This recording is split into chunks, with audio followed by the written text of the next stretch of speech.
505 வாக்குறுதிகளை தந்திருந்தோம். அதில் 404 வாக்குறுதிகள் நிறைவேற்றப்பட்டிருக்கிறது. 500ல 400 பண்ணியாச்சுன்றாங்க. என்ன 400 பண்ணிட்டாங்க இவங்க? என்ன 400 பண்ணிட்டாங்க நான் கேட்கிறேன். ஏதோ பேருக்காக உங்க திட்டங்களை நிறைவேற்றணும்னு நினைக்கிறீங்களா? திரு ஸ்டாலின் அவர்கள் கன்னியாகுமரி மாவட்டத்தில் போய் ஒரு பிரிட்ஜை திறக்கிறாரு. பிரிட்ஜ் வேலைப்பாடே முடியல, அதை போய் திறக்கிறாரு. பிரிட்ஜை திறக்கிறாரு. அங்க நின்று ஒருத்தன் என்ன பண்றான், அதை வீடியோவை எடுத்து இதை தான் திறந்து வச்சுட்டு போனார், இங்க பாருங்க இப்படி இருக்குது நிலை போன அவர் போடுறோம். அப்போ இவங்க என்ன நிறைவேற்றுறாங்க? எதுவுமே அறகுறை தானே, எதுவுமே சரியா நிறைவேறலையே. 5000 கொடுத்தேன்னு சொன்னாங்க. எத்தனை பேருக்கு 5000 கொடுத்தாங்க? யாருக்கு 5000 கொடுத்தாங்க? எத்தனையோ பெண்கள் இன்னும் கதறாங்க, எனக்கு 5000 வரவே இல்லைன்னு சொல்றாங்க. இப்போ எல்லாமே சும்மா தானா? அப்போ ஒரு திட்டமும் நிறைவேறலையே. இனிமே இவங்க என்ன செய்ய போறாங்க?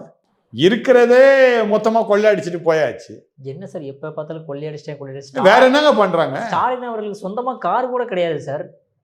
ஏங்க சொந்தமா கார் இல்லாமையா 4 கோடி கார்ல போறாரு அவரு? அது கவர்மெண்டோட காரா இருக்கலாமே. யார் சொன்னது? அவர் எலெக்ஷன் அஃபிடவிட்ல ஸ்டாலின் அவர் அப்படிதான் சொல்லுவாருங்க.